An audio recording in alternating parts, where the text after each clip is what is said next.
Yo, yo, yo, what is going on, people? Welcome to Throwdown, episode 556. I'm your host, Tony Polanco, and tonight I'm joined by Emilio Lopez. Sup, people? How's it going? I'm back. Carlos Romero. Yo, yo, yo. Brett Murdoch. What up, people? And Richard Bailey Jr. What's up, everybody? All right, we are back with another one. Couple things here. Adam may or may not join us. I don't know if he's at the TV terminal tonight. We'll see. Chris may or may not join us, but Chris won't be around for a little while because he's going on vacation, which is good for him.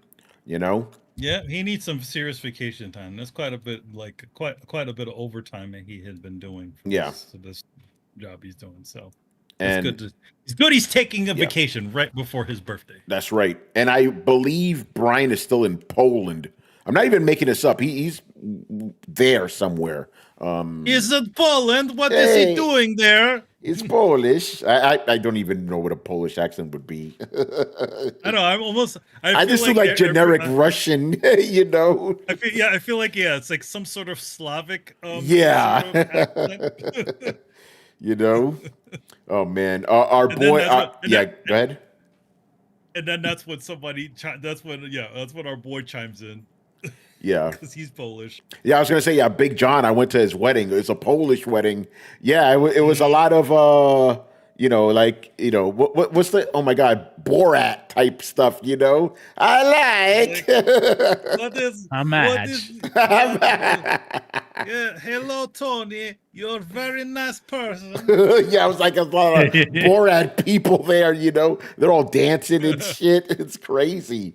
I was like, everything's a dance. You know, hey, cousin Larry type shit. You know, it's like Mamushka time at the Addams Family. Yeah, pretty much. You know, it's like, hey, you'll never get this. You'll never get this.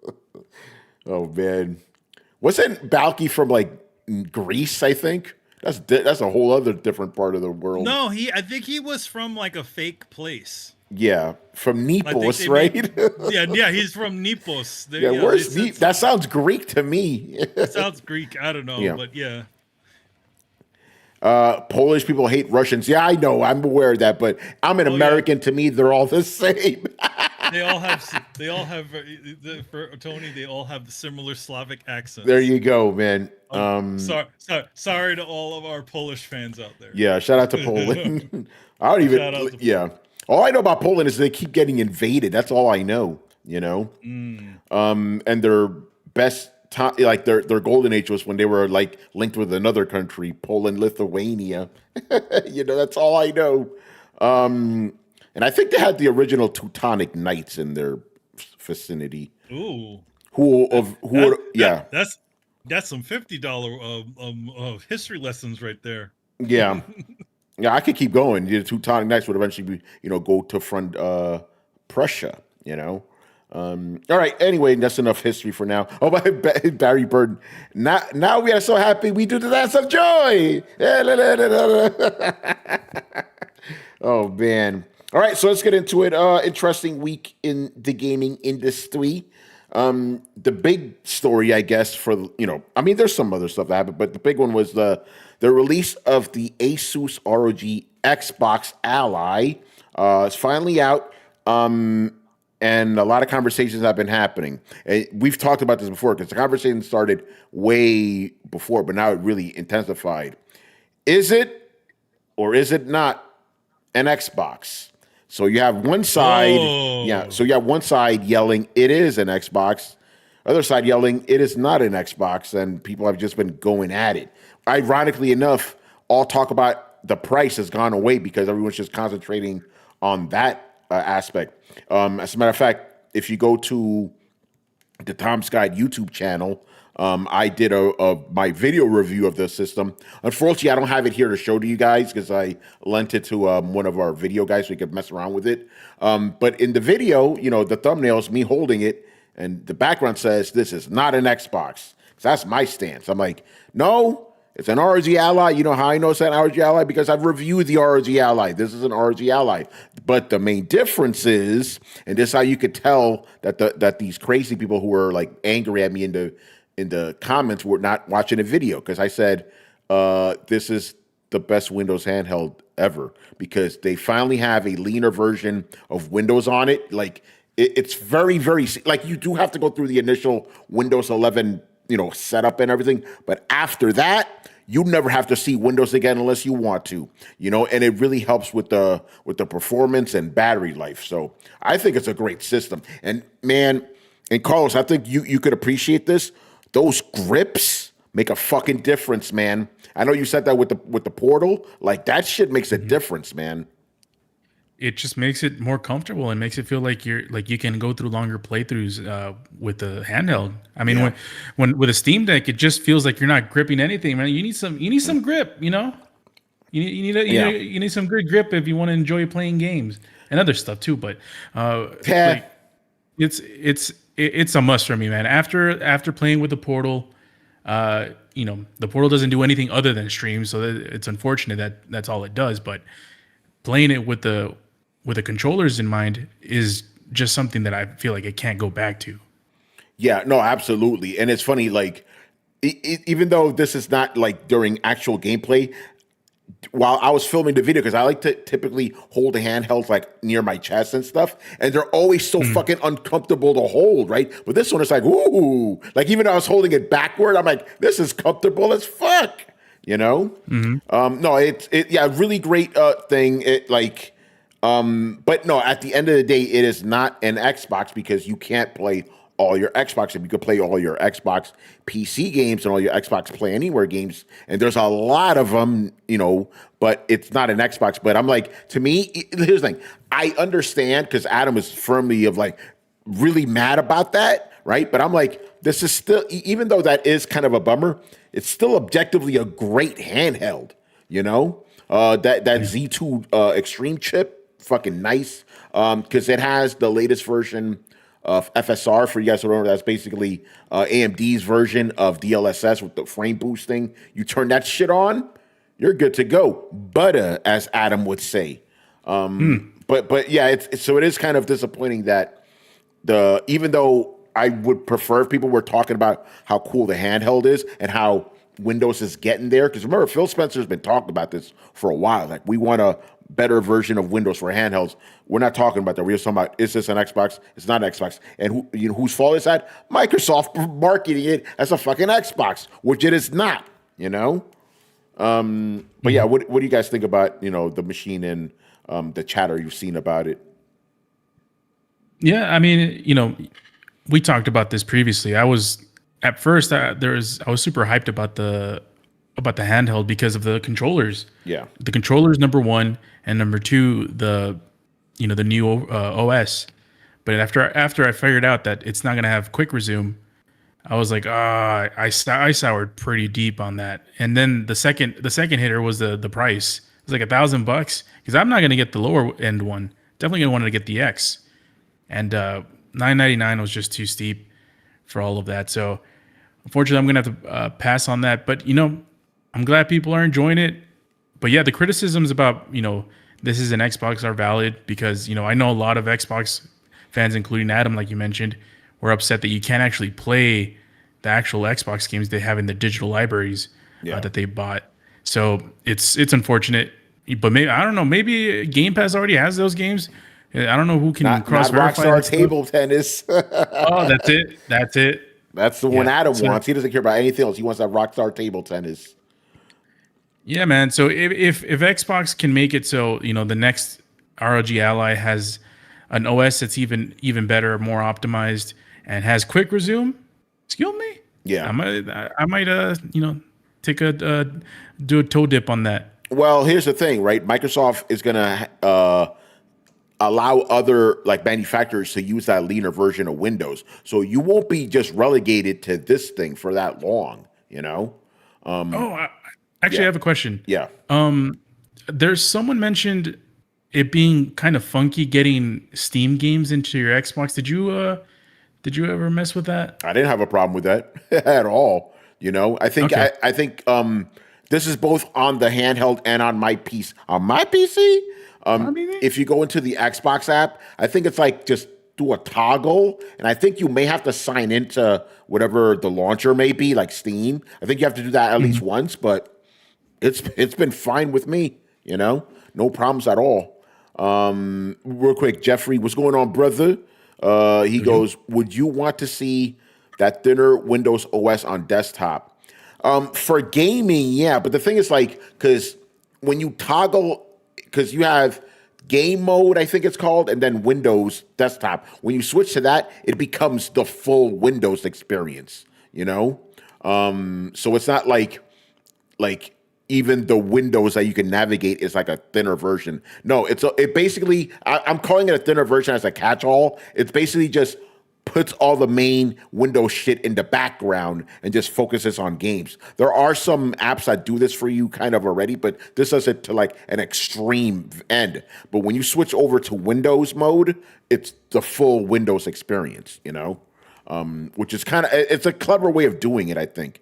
Also, this is not going to be relevant to anyone who buys this thing, but when we got it, we had to install a fuck ton of drivers and shit. It took us like 2 hours to get it ready, Kind of interesting. They made the reviewers go through all that shit, but the regular person doesn't. But I'm glad you guys don't, And it is really cool.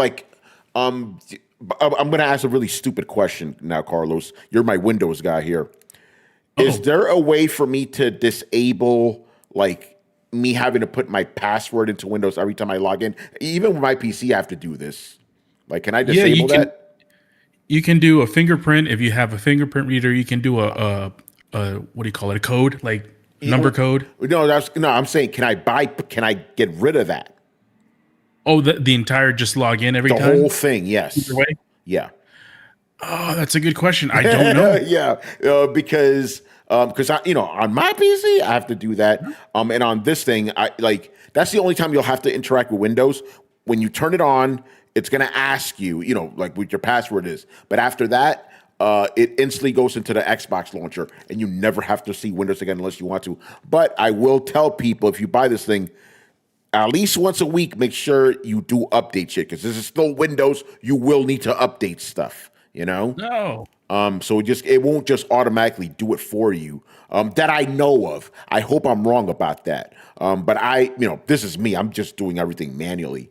So it's possible it may do that stuff for you. I think if you enable, the toggle where it says automatic updates as they become available. I think if you enable that, you should be good. But I would still check it just in case. But again, I think the system's fantastic. Yes, it doesn't have an OLED screen. I get it, but I think the gains in performance, and the gains aren't that crazy big, by the way. It's like maybe an extra 3 or 5 frames, but to me that makes a difference.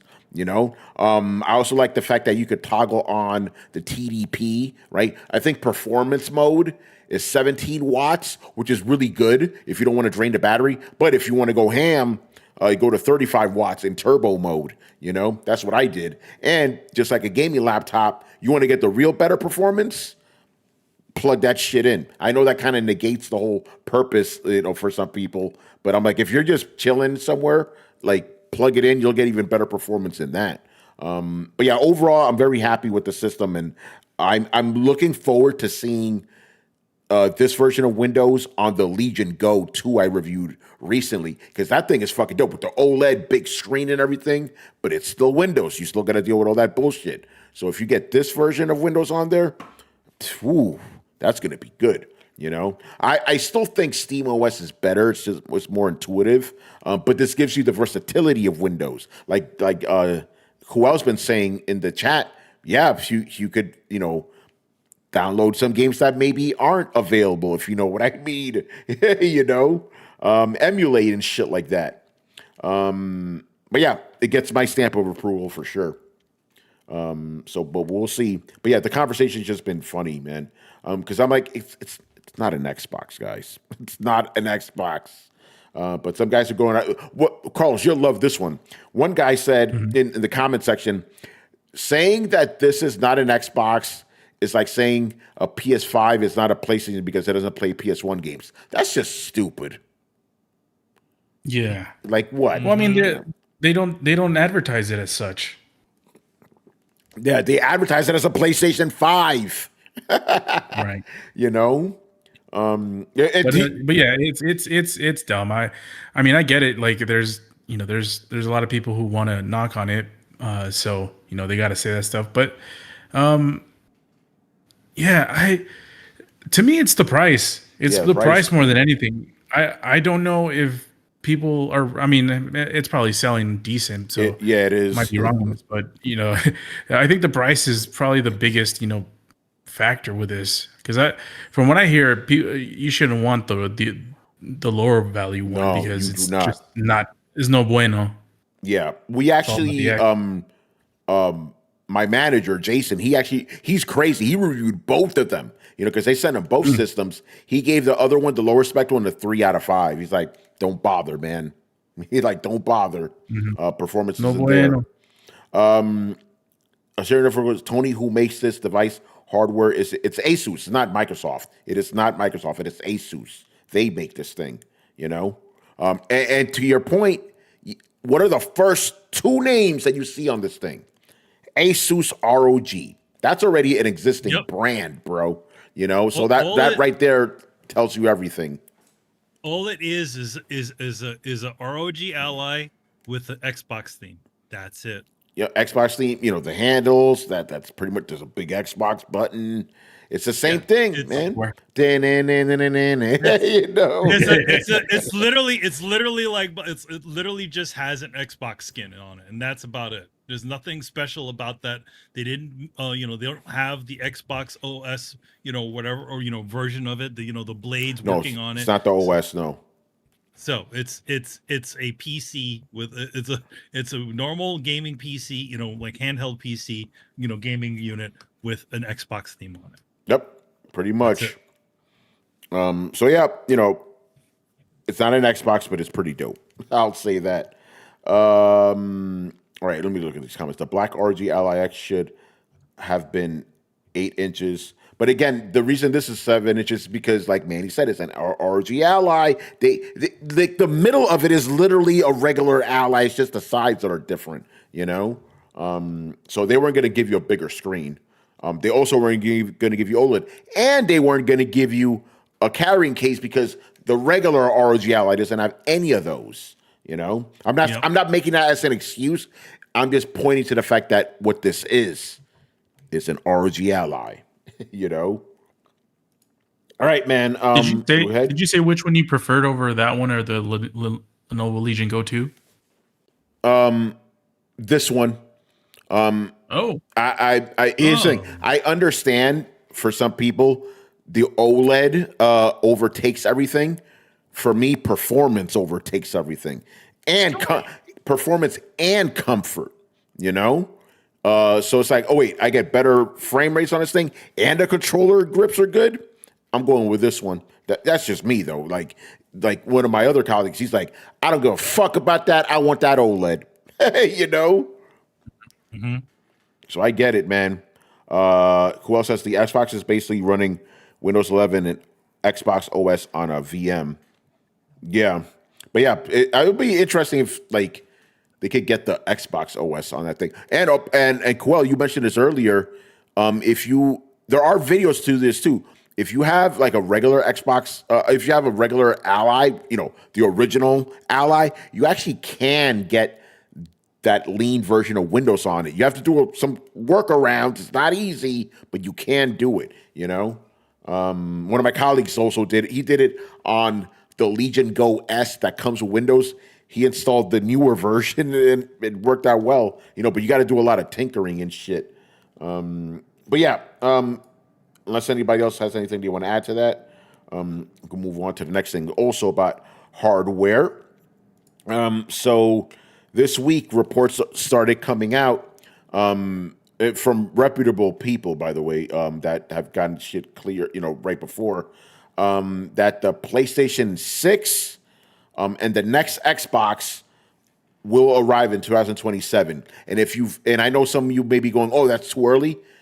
for the past 2 generations, it's been 7 years. This would be 7 years. So I think this is going to happen. And we also got like another report basically saying that the chip that these things are using have been finalized, and the Xbox will be like noticeably more powerful than the PlayStation 6, which makes sense because the next Xbox is reportedly basically going to be a PC, you know? And this is the PC. Yeah, it's the PC. And interestingly enough, this chip is for 3 different machines. 2 of them are PlayStation machines, which goes with that other report we've been hearing about how we're going to get a regular PlayStation console and a handheld, right? And Carlos, this is what I think is going to probably happen. The same chip, but I'll have a lower TDP on the handheld. I don't think, like, you know how we kind of speculated, like maybe it'll be like a Z1, Z2, Z1 Extreme situation. Maybe it's not going to be that. Maybe it's just the same chip with a lower, TDP, you know? I think that's what may be happening.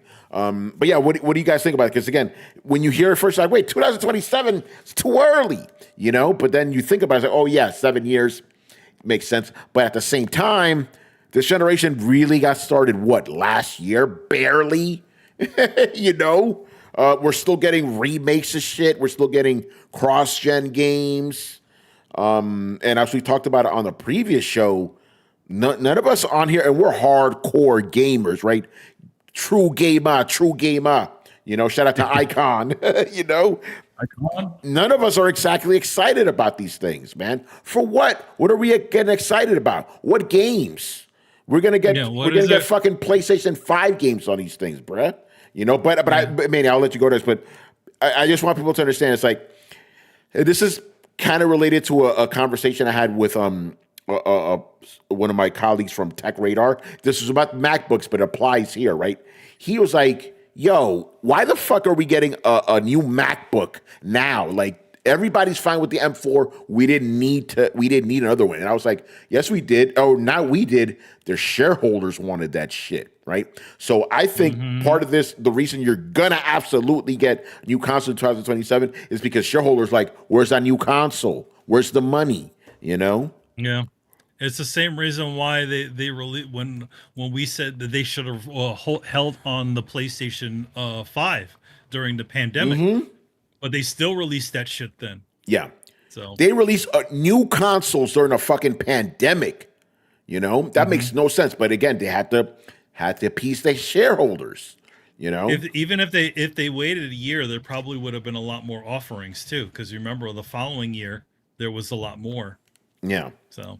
You know. Yeah, I mean, and a lot of the logistics of these things were already predetermined long before that. So they can't really mess with that stuff, especially when you're talking about millions of SKUs, you know, going in the wild. Which explains why, you know, even after all that, we did get a good amount of consoles, but then immediately right after there was just nothing. Yeah. No, you're right about it. And that's a good point. That's the other reason we kind of have to get these systems at a certain times. Like they've already talked to like chip manufacturers, like, okay, we need this allotment for this time, and they have to get them out there, you know. But like based off of this generation, very hard to get excited about this, you know. That's why we can't get an actual portable Xbox console. That's right.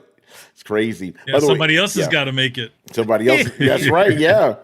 And we oh man, that whole we did discuss that drama, or like that the Xbox handheld was canceled. Jess Corden came to the rescue saying it hasn't. I don't know, with some craziness, man.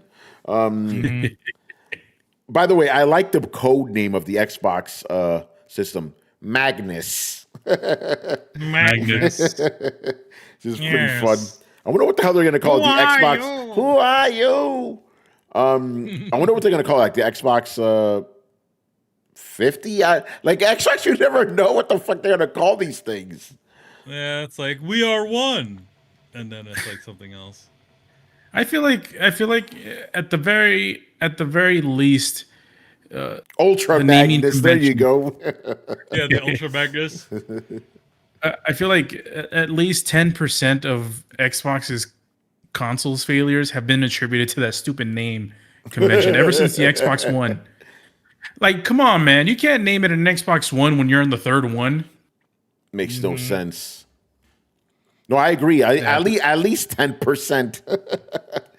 At least 10%.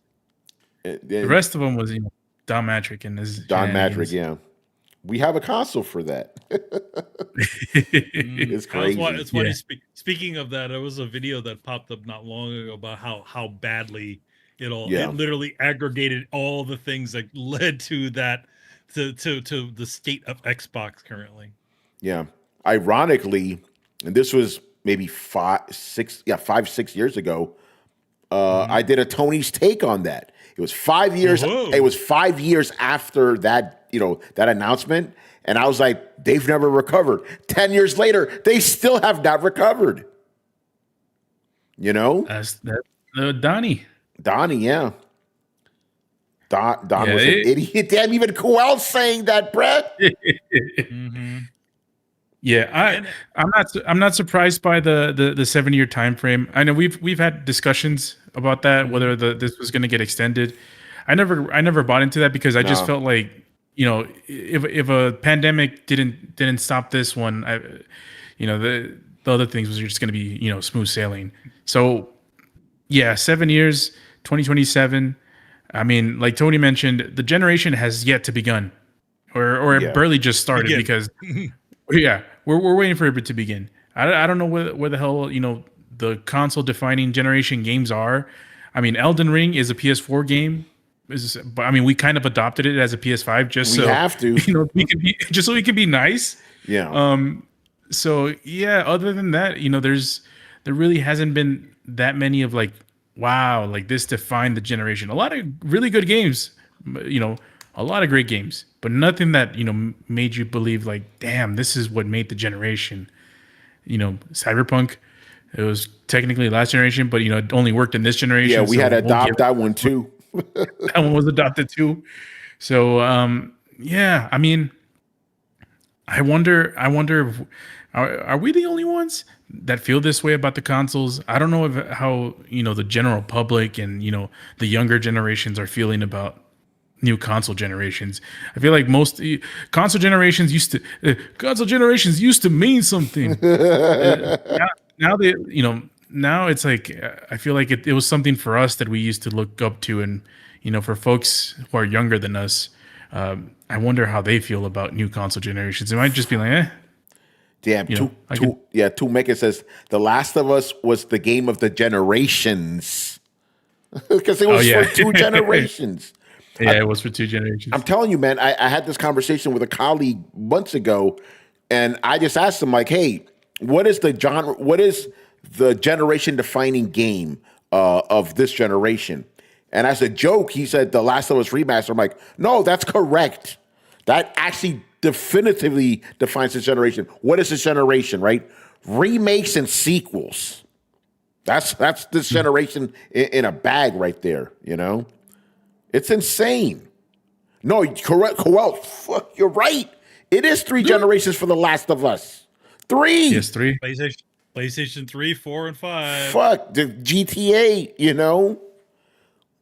And this is a story we got coming up earlier. We got the story coming up later, excuse me.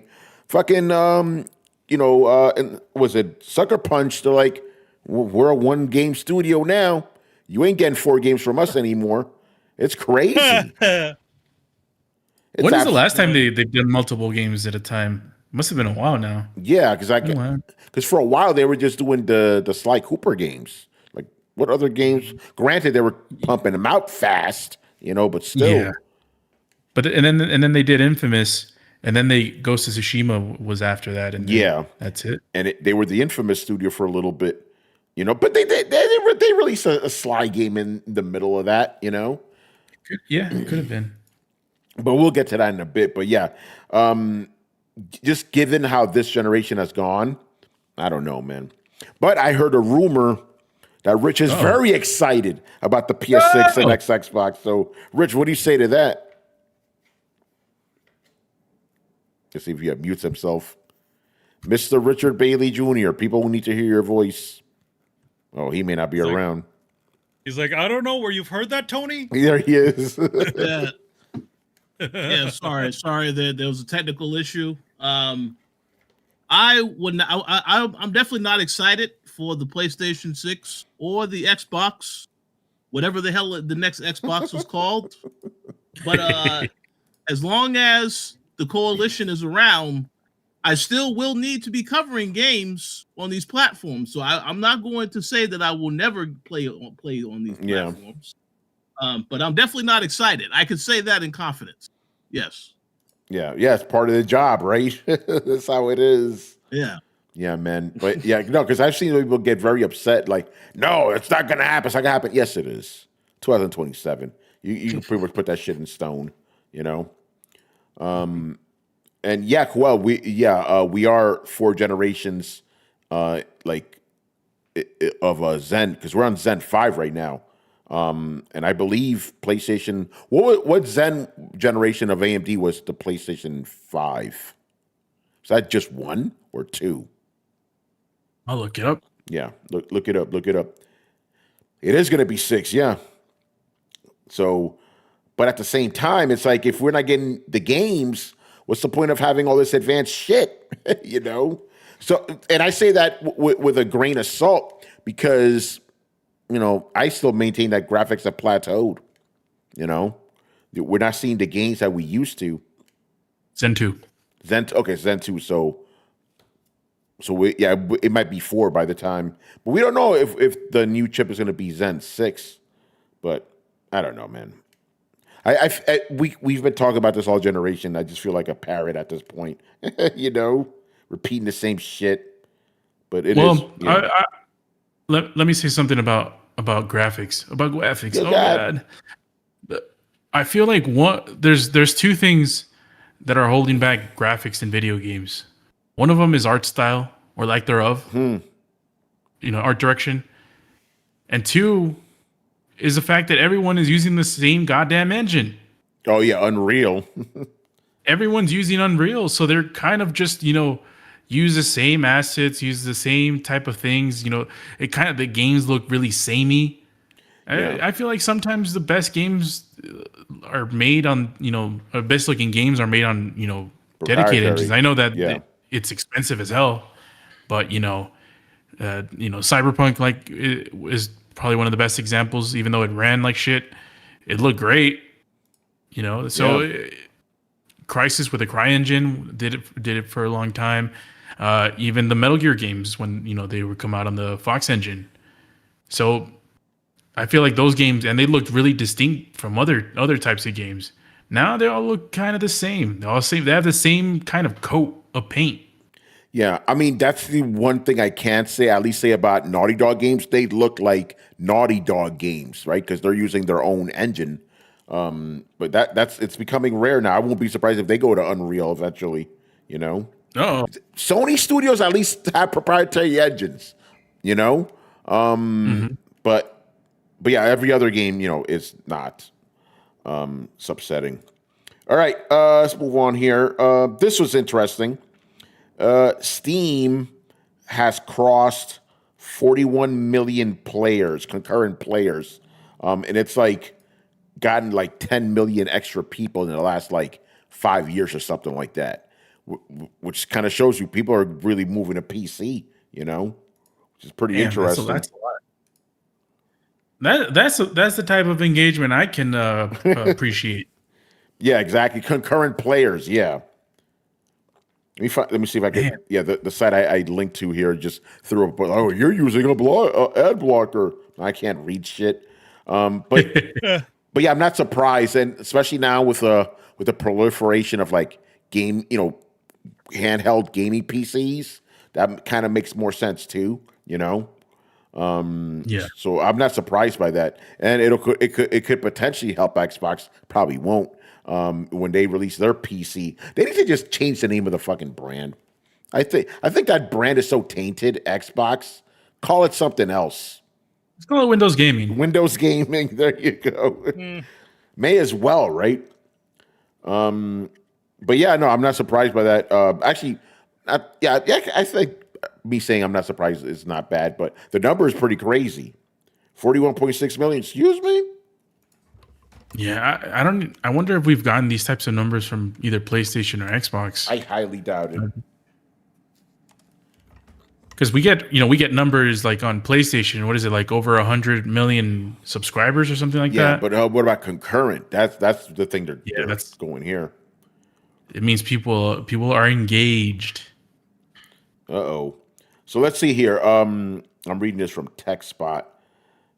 Steam has reached a new milestone that underscores the accelerating momentum behind global PC gaming, as we said. Data from Steam DB shows Valve's digital distribution platform recently surpassed 41.6 million concurrent users, an all-time high that more than doubles its peak from 5 years ago. Wait, doubles? Fuck! Oh. So wait, so 5 years ago it was like 20 million? Wow.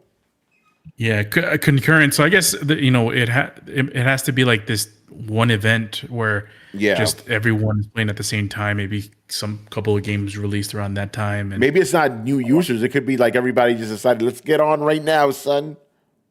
Yeah, let's get on Battlefield 6. Yeah, right. Well, we're gonna talk about that. You know, but yeah, pretty interesting stuff right there. Speaking of Battlefield 6, now this one did surprise me. Battlefield 6 sold 7 million copies in 3 days. Has any Battlefield been this successful? Holy shit. I don't think so. I've never seen these type. You barely see these type of numbers for any game. Like this is a Call of Duty type of release window. It's crazy. Are Chinese players playing this shit? Like, what are these stuff attributed to? Like, what the fuck, man? Like, I know the beta was like very, very well received, so maybe that's all it took, or actually not maybe, and perhaps also, people are tired of Call of Duty, because I know people are not excited about the new Call of Duty. Even Adam's like little wishy-washy on it. This is Adam we're talking about. He did say this is it. Well, did he say it? Because he says that every year. Oh yeah. Well, remember we gave him shit because we told him, Adam, you say that every year. No, I don't. I don't. Bring up the tape. That's he is like Luray, isn't he? Like, no, you said it, bro. So according to a Google AI overview, Battlefield 6, the one that just came out, is currently the best-selling game in the series. Damn, in 3 days. In 3 days. Wow. What kind of song did they put in that to get? That's what I'm saying. Sasson, right? Shit, they threw everything in there. I don't get it. Okay, I'm reading this from IGN. So I'm reading them. Yo, do you guys have an explanation for this shit? Vince Zampella. Yeah, Rich, what do you think is attributed to this, man? Because it can't just be one thing. It seems like a perfect storm of things happened here. And and Rich didn't buy me one for my birthday either, so it doesn't make sense. That's exactly what I was going to say. Vince Zampella is behind this Battlefield. Everyone knows he worked on Titanfall. Yeah. So that absolutely impacted. Also, you mentioned the beta. Yeah. Yeah, the beta played a role. And even with the way that they roll out the game, the reviews came out the day before launch. I'm actually still working on a review, but I would say, I believe it sold that much because it actually is a good game. I know that the campaign has gotten critiqued to hell, but the multiplayer, which is what people will actually care about this game for, the multiplayer is excellent. So, I think it makes sense that it did sell that much. But I will also say this, Call of Duty, they will look at these numbers in a couple of weeks, and then they'll say, okay, hold my beer, because they are definitely going to outsell this. It's Call of Duty. In 3 days, though?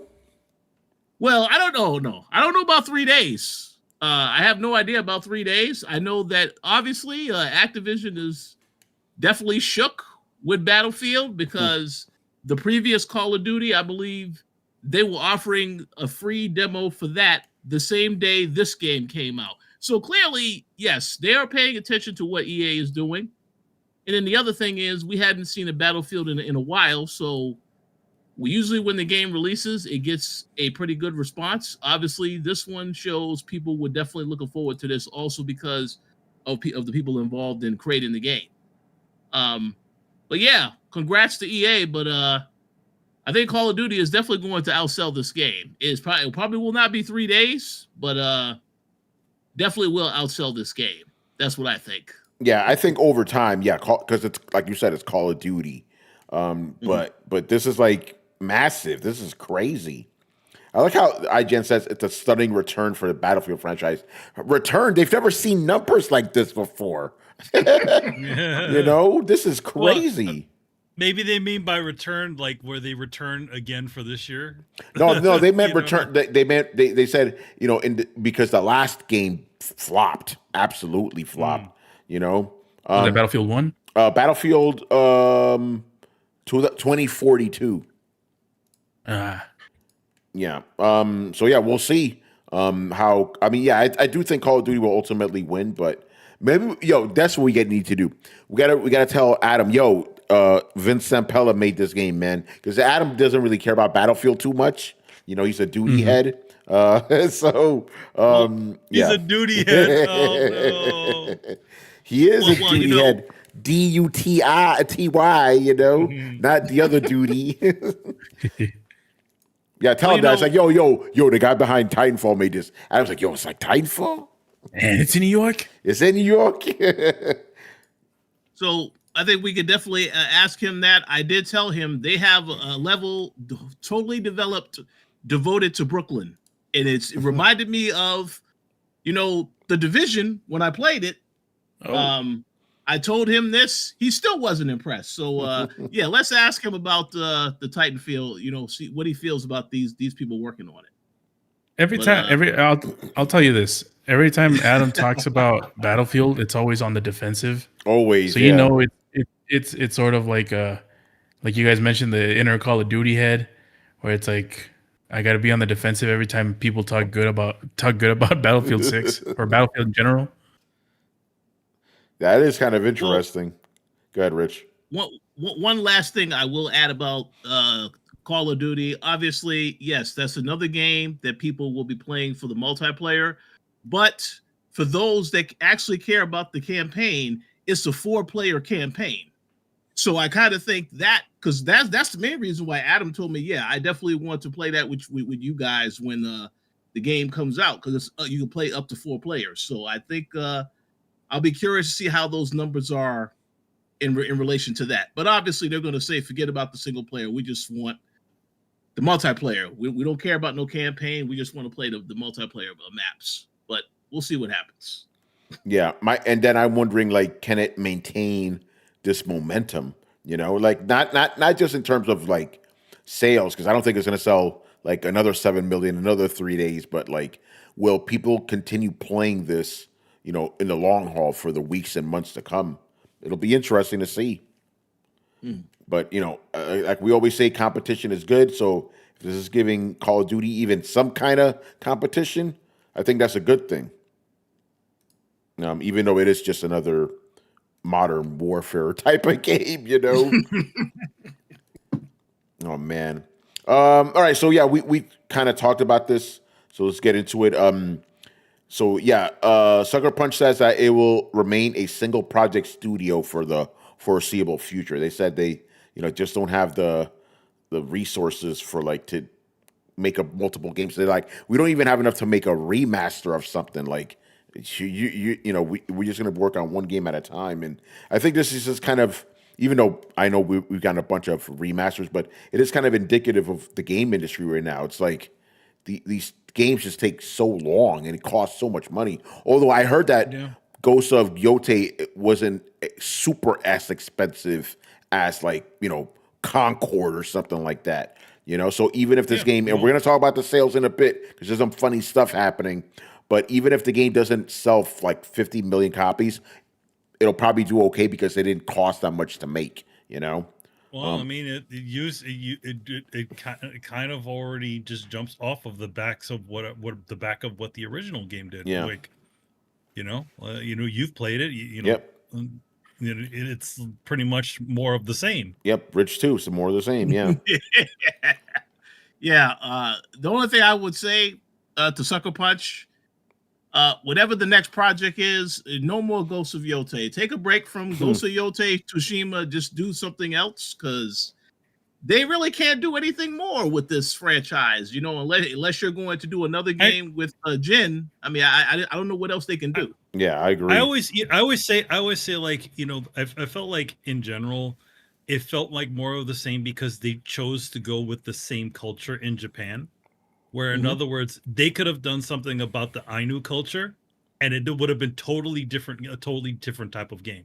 Because not many people talk about that. There was for those who don't know, in Japan there were two types of people. That there were the indigenous people of Japan, which had a totally different culture than what is considered Japanese culture. Yeah. So why not try something like that, where, in other words, you're delving into something that is totally foreign from even Japanese people, most Japanese people, right?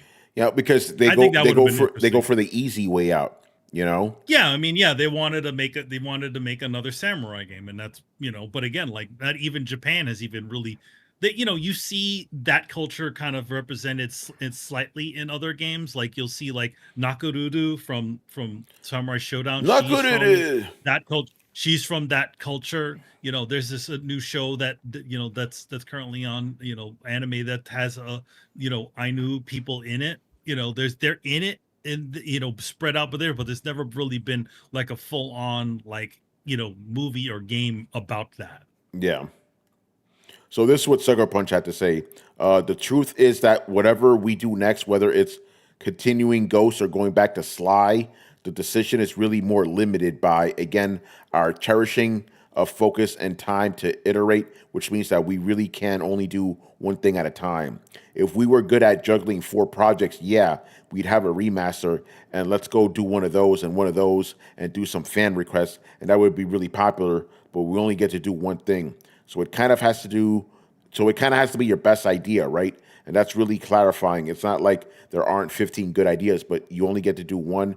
And by the way, you only get to do one about 5 years. So that choice is really important. I mean, that is choosing your college and your major every 5 years. Yeah. What if they did smaller games? They're not going to do that. That's the problem. You're right. You're right, though.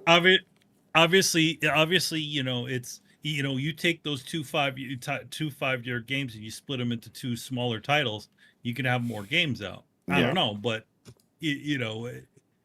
I guess it's because the expectation now is like, okay, everything needs to be these massive experiences. So yep, that's the problem.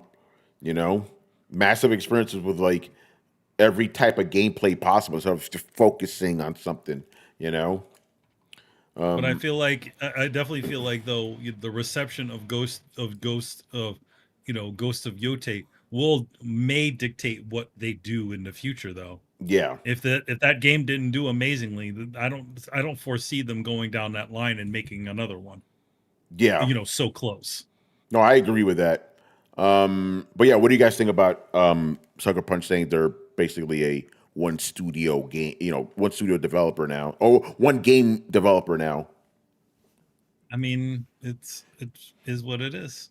I mean, to be honest, like what is Insomniac doing that they can fucking do a Ratchet and Clank game and then do like two Spider-Man games, like book ending a Ratchet and Clank game. Yeah, that's crazy. What are they doing? Magic. That's what they're doing. All right. So, Manny, since you brought it up, let's get into it. Because one of the questions, and we've talked about this before, that's kind of hanging over the head of this game is like, how much have you sold? Like Sony, usually if a PlayStation game sells very well, they'll let you know real quick, right? So far, we've only had estimates from third-party people. Sony has not said how much this game has sold, right?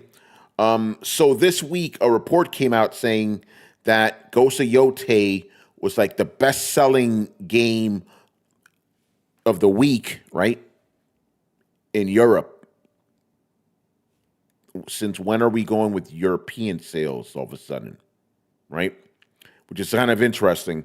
So I'm going to break this down, and I am getting this from a lot of people don't like this guy and Demion, but he made some good points, even though I'm like, bro, you don't have any insiders. You don't know any fucking, like, because he made a video saying, like, somebody told him about how much the game is sold. I don't believe that. He's a YouTuber, but he does bring up some good points here. So the same guy, Chris Dring, who we've kind of chastised on his podcast before, because he's not a very forthcoming person, if you will. So he's the one that put out the report, right, that this game is selling well in Europe. So I'm just going to read what Endymion wrote here. Says Ghost of Yotei sells very well. People believe it. Mentions the data is only in Europe. People ignore that and believe it means the entire world. Previously, the same guy wrote an article where he admitted that the game sold 40% less in Europe as well compared to the previous game. People conveniently ignore this because it doesn't help their gotcha. Also says the game Yotei sold less than Spider-Man 2, a game that sold 50% less than the previous game.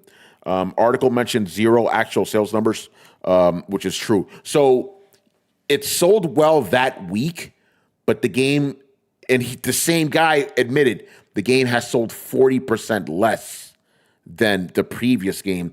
And it's not selling as well as Spider-Man 2, which already sold less than the previous game, right? Because I know there's some in the game industry that they want to have a win against people they don't like. I'm trying to be very careful with my language here. So they need this game to quote unquote succeed, but you're being very facetious about it, using a lot of sophistry. Let's just be honest, where you're like, oh yeah, it sold well in Europe. You know what I'm saying? Like, yeah, you got to mention that part. That's important, bro. You know, so I maintain, because we've heard reports that the game has sold 2 million. I believe it. I think it has, and I don't think Sony's happy about that. I think they probably wanted those Battlefield numbers. You know, they would have been happy with that. If this shit sold 5 million, which is still less than Battlefield, that would have been plastered all over the fucking place. You know. So I think this game probably has sold 2 million, but I don't think Sony's happy about that, as I've talked about in a previous podcast. Manny, you were going to say something? No, I was just going to agree with you. I think it's a decent number, but I don't think it's the number that I don't think it's what the game did during the pandemic. Like Ghost of Tsushima did, or But again, we're sort of seeing like a sort of deflation, I guess, of all these sorts of titles, right? Yeah. I've said this before, right? Every single, like not every single, but at least many of the big PlayStation games that have come out in the last 5 years that are sequels, they have not sold as well as the previous one. The Last of Us 2, God of War Ragnarok, Horizon Forbidden West, and now this one have not sold as well as the previous one. And that's why I said this game, it'll sell maybe 2 million, but it's not going to get close to the original one. Not even nowhere near it. The original one, I believe, sold 15 million copies. This shit's not going to outsell it. Think about it like this, right? How much hype are you seeing about this game on Twitter? I haven't seen much. Some of the fanboys may be hyping it up, but it's not like the original one, I saw some stuff in Japan. They seem to be pretty happy with a lot of certain things about that game. They're like kind of like certain things about it, but that's about it. They're just showing little fun things about it. That's not indicative of everybody in Japan, but Manny, did you pass by the train station on 34th Street by the Hudson Yards while you were in Comic-Con? Because all the walls were lined with Ghost of Yotei posters, all of them. Actually, no. I actually went through 34th Street because I need to take the one. To take the one to get to my uncle's place. So yeah, I mostly just walked across town. So I hadn't actually seen the 7 train entrance. But yeah, that long corridor that leads to the escalators. All that Ghost of Yotei. All those huge posters and stuff that make up one giant image. Oh, by the way, Manny, you'll love this. Comic-Con weekend, elevators were broken. Of course, man. Oh man, yeah, I heard that was not fun. But yeah, so a little bit of deception going on there. By the way, Reggie, I like how you wrote that. This game is selling well, ... in Europe. That's actually how I have it written down in my show notes. Ghost of Yotei sells well, ... in Europe. Yeah, we're going with European sales now, right? Okay, bro. You know, not worldwide sales. worldwide sales are the ones that count. And again, if Sony was happy with the sales numbers, they would have been plastering that shit everywhere. You know, like every game studio does. Yeah, I think once it reaches like a significant number, that's when they're going to start saying something about it. But think about it like this, and I could be wrong. It took a long time, if they even said anything about Horizon Forbidden West. That was a running joke on Throwdown for a while. Remember, Brian, where's the sales numbers? Where's the sales numbers? He was like, hey, we're on month 6. Where's the sales numbers? So I don't think that game sold as well as Sony wanted either. It's interesting, man. I feel like I feel like what's happened with the Sony thing about them is that it's more every single instance of those sort of first party titles, it's like, yeah, it's more of the same. We're not seeing Uncharted 2 leaps forward as far as these games go. Not at all. It's almost like they just took DLC and just made a game out of it.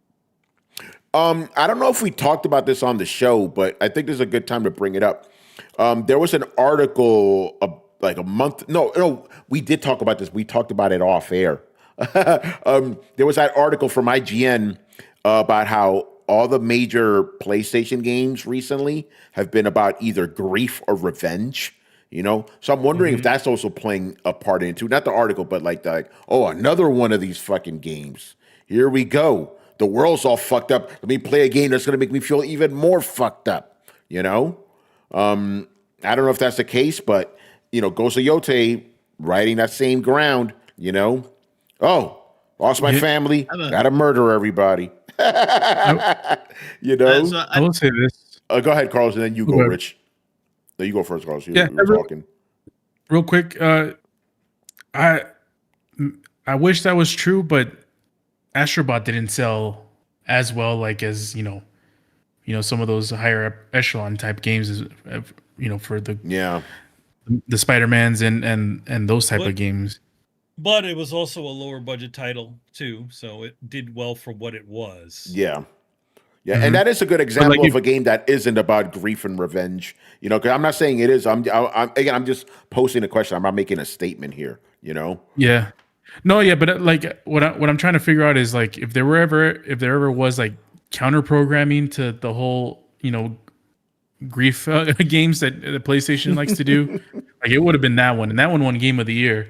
Yeah, but it still didn't sell as well as you would think. The best and most popular game of at least a year for PlayStation would sell. Yeah, which is unfortunate. It is unfortunate. Should have sold better. Rich, what were you gonna say, man? Yeah, I have a response to that statement. I wanted to ask you if do you think that one of Carlos's most favorite games ever created, The Last of Us Part 2, do you think that contributed to this storyline about the grief and the sadness and the revenge? Because that game clearly, because you said somebody said, yeah, that's the best game this generation. So yeah. That's a good question, excuse me. That's a phenomenal question. Because it's funny, even though that game didn't sell as well as the first one, it still made an impact when it did come out. So Sony at that time could have been like, and remember, Ghost of Yotei's been in development for a long time, right? So they could have been, this worked for The Last of Us 2. Let's do it with this one too. Could have. That's just Tony speculating, but it's possible. And also with God of War, that worked with God of War. Create sad dad Kratos. Let's do that. See, Blitz says these studios releasing a great game and then going straight into a sequel is the issue, in my opinion. Let them try another IP, then do a sequel later. I agree, but the problem is that if they do that, you're not going to see a sequel for 10 years. I'm not exaggerating. 10 years, because it takes 5 years to make games. So if you come out one game, then you develop another game that comes out in 5 years, then you go back to the sequel 5 years later, Yeah, man, this fucking industry's cooked. Oh man, The Last of Us 2 and God of War was the same characters. I mean, not technically, but I know what you're saying. Like, there's a lot of the same themes, but there was a lot of PlayStation guys that weren't happy with that article. They were mad as fuck. Don't you dare talk about my PlayStation. You know, like, come on, guys. Like, think about like, don't, because this is the internet. Everybody's take everything literally. Oh, what about this game? What about this? What about that? You know, and then the whataboutisms. It's like oh, the Assassin's Creed. You know. Also, and Rich, I want to get your take on this too. Do you think Assassin's Creed may have contributed to this game? That's selling because people are like, one of my colleagues in the office was like, "Yo, I played this game already." That's what he's like. It's like I beat all the shadows. Like I played this game already. And that is exactly why I have been having trouble getting through this game, because the story is very similar to that female protagonist in the Assassin's Creed game. It's about her getting revenge on the people that killed her family. Now, there are nuances to the way they tell the story in Ghosts, because there's other things going on with other characters.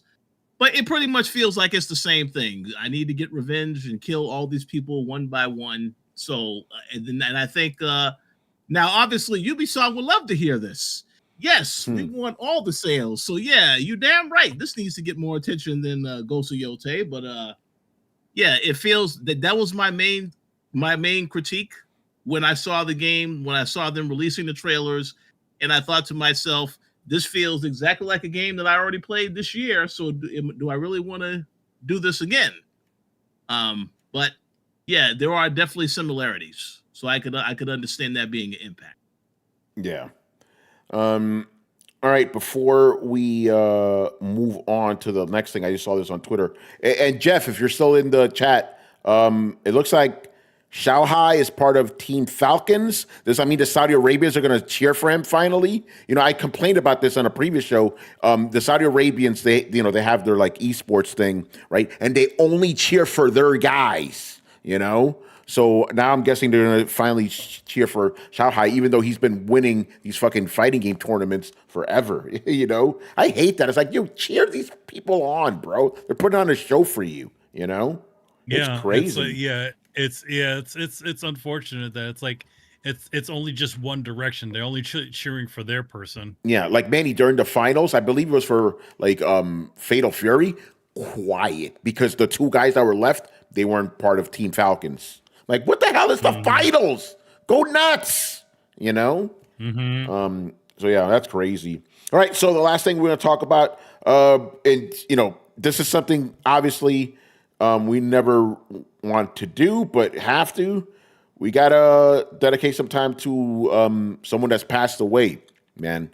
A titan in the gaming industry, Tomonobu Itagaki. You know, who gave us the likes of Dead or Alive, helped revive Ninja Gaiden.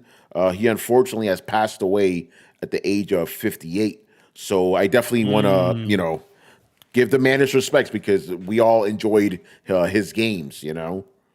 Manny, were we gonna? You and I had a good conversation about this, like, because this guy, he knew something was wrong with him. We don't know how he passed away, but he left a message. Actually, you know what? Let me actually read what he says. He knew this was coming, so he had already written this, and he was like, "When I pass away, post it." So this is what you know, his account posted on Facebook. My last words. The flame of my life is finally about to be extinguished. The fact that this message has been posted means that the time has finally come. I am no longer of this world. I entrusted this final post to someone important to me. My life was a series of battles. I kept winning. I caused a lot of trouble for others too. I'm proud that I fought to the end, following my convictions. I have no regrets, except that I am extremely sorry that I could not give all my fans a new game. That's the way it is, so it goes. Tomonobu Itagaki. Man, that sounds like Itagaki too, you know? And Brett, Brett, what did you think? 'Cause I know you love Dead or Alive. Those were like your jams, you know? Yeah, man. Honestly, like that's way too young to go. But those are the words of a man that lived life his way, and I respect the shit out of that. Absolutely. Yeah, no, like, Yeah, yeah. Because Itagaki was very different than the typical Japanese developer. Japanese developer, for the most part, are kind of quiet guys. You know, they're kind of unassuming. Not Itagaki. This motherfucker was always in your face, and he loved starting shit. You know, and he also burned a lot of bridges along the way. You know, yeah. and one of the more kind of heartfelt tributes, man, you could talk about this, was Harada from Tekken. You know, they kind of had a rivalry. But it was really more Itagaki talking shit about Tekken than the other way around, because Harada was like, wait, I thought we're cool. What's going on here? But, you know, we talked about this last year. Itagaki kind of reached out to Harada, and they kind of made peace, right? And then Harada was able to tell him how much he respected him and stuff. So he didn't take this news very well at all, man. No, it's and the thing about it is, like, it's funny that all of that stuff came out, that, like, it was that last year, right? He was talking about all that stuff, and then you find out all this thing, like, oh, you know, he really, you know, he did this interview, and he's like, yeah, he always, you know, he was somewhat jealous, and, you know, he wanted to push, you know, like, push back and all this stuff, and he saw them as a rival, but also as a, you know, as a contemporary, and, you know, Harada literally wrote this thing, like, you know, he didn't even know. He's like, the last conversation he had with Itagaki is like, hey, let's go get a beer, and he's like, yes, let's do it. And then after that, he actually posted his text to him, and he's like texted him. He's like, is this real? What's going on here? And there was no answer. Fuck. So it's like, wow, he didn't even know. So it's like, again, I suspect that Itagaki knew that there was something happening with him, either it's some sort of health issue or something he knew, and that he was possibly, you know, making amends at the end, you know. Yeah. Cleaning house and stuff like that. That's you know, again, like, we don't know what happened to him, but it seemed like he knew. He seemed like he knew something was wrong with him. Yeah, let me read this real quick. You know, IGN wrote this. It's pretty good, about just, you know, quick snapshot of his career for somebody who may not know. Joining Tecmo in the early 1990s, Itagaki created Dead or Alive, working on 7 titles in the fighting series, including its move into beach volleyball. He also played a key role in reviving Ninja Gaiden with 2004's Xbox exclusive Ninja Gaiden reboot and subsequent games. However, he made a dramatic exit from Tecmo in 2008, suing the company for damages in Tokyo District Court, a matter that was eventually settled. He subsequently went on to found Valhalla Studios with former members of Team Ninja, and directed Devil's Third, which released in 2015. In 2021, he established Itagaki Games with the aim of producing a new work, but unfortunately, that never happened. So, yeah, he's had a pretty illustrious career. And it's funny reading all this. I'm like, oh, yeah, on Throwdown, we've covered all this stuff. Like, oh, shit, he has a new game. Oh, shit, he has a new studio, you know? But, yeah, no, again, the thing that always stuck out with me is, like, his, like, personality. It's like, I was like, when you see him, you know, with the glasses, the leather jacket, I'm like, this guy's a fucking rock star. Not very typical Japanese game developer, you know? And then this is something Harada wrote in that super thread from last year. He talked about how he always thought Itagaki didn't respect him, you know, because Itagaki was always talking shit. You know, like, for example, you know, he was in some magazine interview. They asked him, what are your 5 most hated games? And he listed every Tekken game that was available at that time. Like, he was talking all this shit. But then, you know, I think it was last year, Itagaki talked to Harada. It's like, listen, like, all that stuff I said, it's because I viewed your game as a true rival to Dead or Alive, and I had nothing but respect for you. You know, it's like, oh, shit. You know, Itagaki said that. And it's crazy because obviously, you know, we're getting a new Ninja Gaiden. He didn't work on it, but it's part of that legacy, you know? And that was a great game, great revival. Unfortunately, I didn't have an Xbox at that time, so I didn't get to play the first game until years later, but I did play Ninja Gaiden 2 Black, I believe, and that's kind of considered the gold standard. It was just a great game, man. And people have been posting clips of this guy, Itagaki talking about how like yeah, man, like I only make games that are interesting to me, and I like sex and violence. That's what I'm putting in my game. So like, yeah, man, that's dope. So yeah, shout out to Itagaki, man. Rich, you got anything you want to say about Itagaki? Yeah, I definitely want to say rest in peace. A legend. I agree 100%. Way too young to go. There was quite a bit of deaths this week. Another one even younger than this one. So yeah, that's very, very rough to see all this stuff happening. And again, when there's so many influential people passing before their time. But yeah, no, he did a phenomenal job on all the stuff that he worked on. So yeah, just rest in peace is all I could say. Yeah. Carlos, you got any memories of Itagaki games, Ninja Gaiden, Dead or Alive? Yeah, man. Just how he brought it back on the 360. That's one of those things. Yeah. One of those games that people don't remember. 360 in its own run, it also had Ninja Gaiden, and it was a pretty big deal back then. So yeah, shout out to him. Going back to the whole narrative that I always bring up almost every week now. It's like part of the thing with gaming and game development that we've lost is sort of those directors that oversee everything and have creative visions to create games. He's just another example of those that we've lost, and unfortunately the way things are going, we'll probably never get back.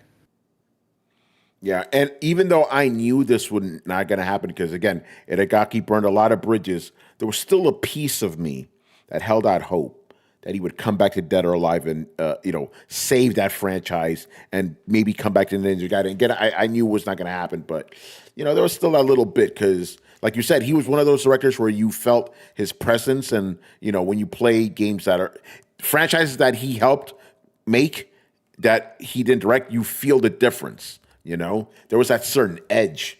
And yeah, I know Xbox guys really got to be feeling, because he was making a lot of Xbox exclusive. Those Dead or Alive games, after 3, they were all Xbox exclusive because he didn't like Sony.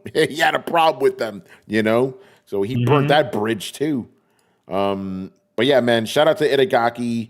Definitely one of those guys that, you can't replace him. There's not going to be another Itagaki, It was so I saw all this happening at like real time at like 3 a.m. in the morning. That's crazy. And it was just all of a sudden you just see all this outpouring of like, because I'm following a lot of, Japanese directors. So, you see like, Yoko Taro, and you see, obviously, the head of Tekken, you see like Capcom guys, all these people like, all these people just saying like, oh my God, what's going on? Because it's like, you would think that, there has been, passings in the game industry, right? Yeah. But nobody on the level of Itagaki as of yet. Miyamoto's still alive. They're a lot of the former creators of a lot of these franchises are still alive and kicking. So, and he in hindsight is the youngest. Yeah, one of the youngest. Yeah, that's right. That's crazy, man. So yeah, shout out to Itagaki, man. Definitely will be missed. All right, I guess we can start wrapping things up here. Oh, you got to Otaku Man says he got to meet him a couple of times. And I know Danny Pena, he posted some stuff. So yeah, man, if you guys got stuff, man, share it, Yeah, his in fact, Danny's Danny's tweet was on that IGN article. Oh, nice. Because they also aggregated a lot of people who've had things to say about Itagaki. So he was on there. Capcom people were on there. A lot of folks that were developers in Japan were all again. It's like, whoa, really? Out of all people, him? Yeah. Yeah, because you thought he was like because he was a pretty divisive guy, Yeah. And again, it's just interesting. We're using all these adjectives that you wouldn't normally associate with a Japanese developer. You know, like I think the only one that comes close is probably fucking Hideki. You know, Hideki Kamiya. He's wild one too. You know, or you know, again, you have all these sort of character sort of directors like again, like Yoko Taro. You have the former head of Yakuza, that guy. Yeah. You know, like these really sort of even Tak Fuji to an extent. Tak Fuji, our boy, one Mirian troops. I was actually thinking about Tak Fuji last night. You know, like he hasn't. Yeah. He hasn't stopped. I mean, no, he hasn't. He has still making games. Not on the level of 1 million troops. Extreme. Extreme. Now that I think about it, a lot of Japanese directors are pretty eccentric. Oh, they're eccentric. I mean, Kojima is eccentric. Oh, yeah. Suda 51 is eccentric. The difference with Itagaki was he was like abrasive. That was the difference, you know. But you're right. They're all quirky. You know. Yeah. Like, remember fucking oh my god, Ono-san from Street Fighter, always with the fucking Blanca. You know. Very eccentric. Suda 51. Yes, another one. Yeah, I guess Suda's also fairly eccentric. He's also I would say also very sort of punk rock and very abrasive too. Like he'll say some crazy shit. You know? But he's never talked shit about other people that I've seen too much, you know. No, he's never. Hideki does though. Hideki Kamiya does. He's also like he's Mr. Leather Jacket too. So, yeah. There you go. Yeah. For some reason I feel like Hideki Kamiya's tweets are meaner. You know, like Itagaki, like even though when he talk shit, it never felt as like vicious as Hideki Kamiya's. You know. I feel like also Hideki Kamiya has also like because he's become so frustrated with the internet in general that he just throws it right back at everybody. Yeah. But if you see interviews with him, he's actually quite nice. Yeah. Like it's the total opposite of his his Twitter persona, you know? Yeah, like I've never seen Itagaki say, "Away with you, worm." Yeah. He says "Away with you, worm" to all those, the complaining fans. Yeah, it's hilarious, man. Actually, before we actually wrap up, let's switch gears a little bit because I do want to dedicate a little bit of time for this. Because Manny, you were at Comic-Cons last week. Yes, I was. So if you want to tell us some cool stories, the floor is yours.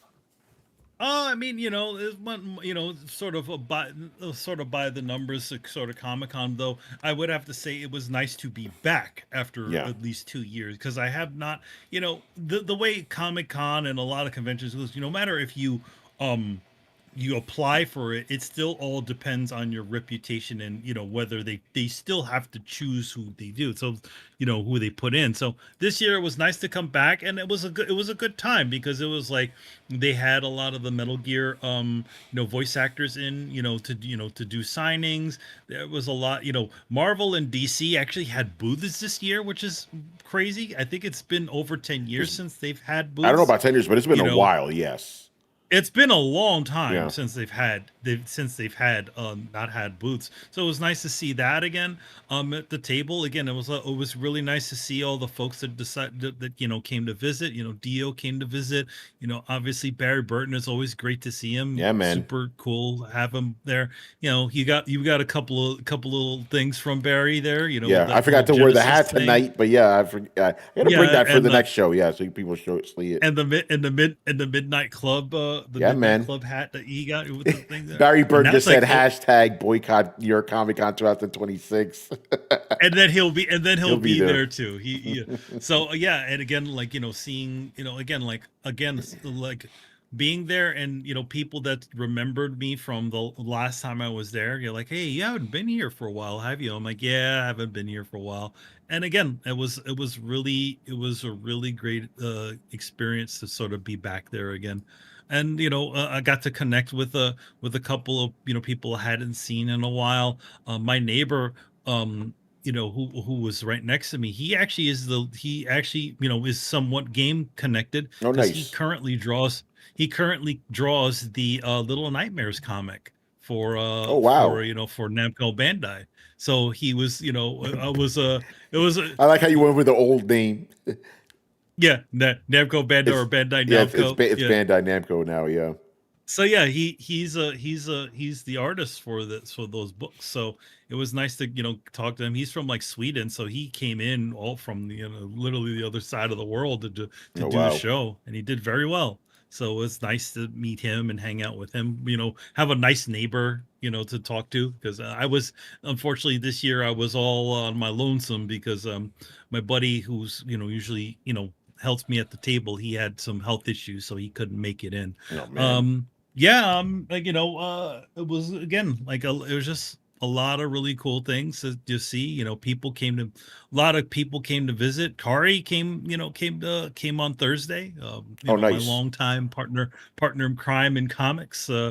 He made a mysterious appearance. And he apparently was in the sea for a bit, and he got into the show and came in on Thursday. So I got a little photo with him, and we got to, here's the thing. I don't see Kari all the time, but I talk to him every single fucking day, right? Because we work together. Yeah. But he's obviously, now he moved over to Vienna, so that's crazy. he's he's out on the other side of the world. But yeah, again, like, great show. What else? What other things? Like, I didn't get around too much. Like, Artist Alley people are able to walk around the shows, so I was able to get like a few con exclusives. So I got this special Storm Collectibles Ken figure. Nice. So it's pretty cool. Funny thing is that the Ken figure that I already had from Big Bad Toy Stores, so I have two Kens hanging around there on my desk. Again, it was great to see everybody. Thank you all for who came to the show, who visited me at my table. It's shout out to Dio. Pleasure to see you. Shout out to Dio. Shout out to all the folks that came by. Hope to see you next year for New York Comic Con 2026. That's crazy, man. Yeah, good stuff. Yeah, no, it's definitely back to what it used to be. It was. Yeah. Oh my God, that place was utterly packed. Like, it was like the last one I think I did was in 22, and it was a decent amount of people there. But no, this was definitely, every day was packed. I heard rumors that they're going to be moving it to Wednesday now. Oh wow. Wednesday Comic-Con week. Friday, Saturday, and Sunday. That is going to be a crazy one, because they have us in there like from 10 a.m. well, more like 9 a.m. to 8 p.m. So that's long hours. That's crazy. That's a whole week, basically. Yeah, it's literally a whole week. It is, because it's 5 days. Yeah. Yeah, it's 5 days. So yeah, crazy stuff. But yeah, good stuff. And I hope everybody had a good show who went there and had a hang out and stuff. Tony showed up for like a couple of seconds to say what's up. Yeah, but you became Mr. Popular. I'm like, let my man work, and then I got shuffled off. For some reason, it just got really packed at the point that you jump back there. That's funny. So there were some points that are there. Also, that's good though, man. My friend Ruby and Ashiri decided to come by in their cool costumes. Ruby was dressed up as Hariko from Silent Hill F. Very sort of, but she was wearing the Fox mask version of her, so that was pretty cool. And then my other friend was dressed up as, I don't exactly know what she was dressed up. It looked cool though. It had some pretty cool armor and stuff. They always go all out for the shows like that. So it was great to see them. My friend Ruby gave me this. So she usually gives me a little something, like, a little care package when I go. So I got another calorie mate. So nice. That's fun. And then I got this other thing, which I've never seen before, but in Japan, there's like 1,000 different versions of Kit Kats. So you can get green tea, you can get strawberry. This one was sake flavored. Interesting. Or was it had some sake in it. I can't read it. I have to use a translation thing to see what it said on the side of it. But yeah, apparently it smelled like sake. It was actually quite good. It's kind of like having rum in your candy, if you think about it. Oh, yeah, I've had But candy like yeah, that I had before. that. Yeah, where it has like a little, like almost like a droplet of rum Yeah. in it. You can smell the rum like right because of the alcohol. But yeah, same situation with it. It was like white chocolate, but with some sake in it. It was quite good. So good stuff. But yeah. Nice. All right, man. To start wrapping it up. And then Manny, since you were talking, do you have anything to plug? Oh well, okay. So during the week of Comic-Con, what was it? TMNT Journeys number 2 with our Casey Jones cover, Kari and myself, has just dropped. So that's out on the streets right now. So if you're a big fan of the Ninja Turtles 2003 series, we have a special Casey Jones cover that's out there for you. Also, not to mention, I don't remember exactly. We do have Power Rangers TMNT that's currently running right now. So that's going to be coming coming real soon. And then we also have TMNT Battle Nexus, which is coming in the future, which is the Ninja Turtle, which will have all the different versions of Ninja Turtles fighting each other. So the big one for us on the 2003 one is the fact that it's going to be 2003 versus the 2012, which is literally the two shows that are adjacent to each other. So that there's a cover right now that Kari and I did, which is also halfway done by, the other half is done by the artist and designer of the TMNT 2012. So a lot of people are really excited about that. So yeah, that's all coming up. I'm trying to think about what other nostalgic things are coming out right now for that. But there's also the book that that is coming out currently, which I'm working on with covers with Kari, is Blood and Thunder, which is Robert Kirkman's new book that's currently coming out right now. It's being drawn by AJ, who drew Tech Jacket originally. So it's the original artist for Tech Jacket with Robert Kirkman on words. So those are currently coming out right now, and Kari and I have a cover run with them. So we have a few more covers to go with that, but they should be coming out real soon as far as those things. So keep an eye out for that. Blood and Thunder is a really pretty fun one. It's a very sort of more sci-fi than superhero sort of story for Robert. So yeah, that's it for now, until we only have a few more months of this year, so we'll see what happens. By the way, I think those will be good characters for the Invincible game. Tech Jacket and the Astonishing Wolfman. They are on the show, so no, they should be in that. Yeah. It should be in that game. It should be. That'd be fun, especially Tech. I think in the show, Tech Jacket's a girl, which is interesting. They haven't fully revealed it yet because they're just kind of basing it was on a the shape of Tech Jacket. super cameo. Yeah, it was a very both Tech Jacket and Astonishing Wolfman were just cameos, like during the Invincible War arc. That you saw them fighting in the background. Like, ooh, toss them in the game.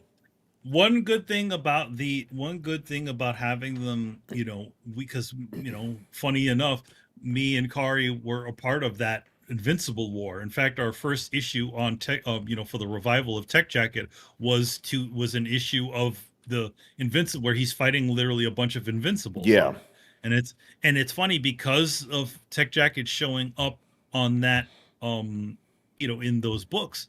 Now there has been more interest in the character of Tech Jacket. So AJ's original run is starting to get, there's a nice omnibus that's coming out real soon. Oh, that's cool. And yeah.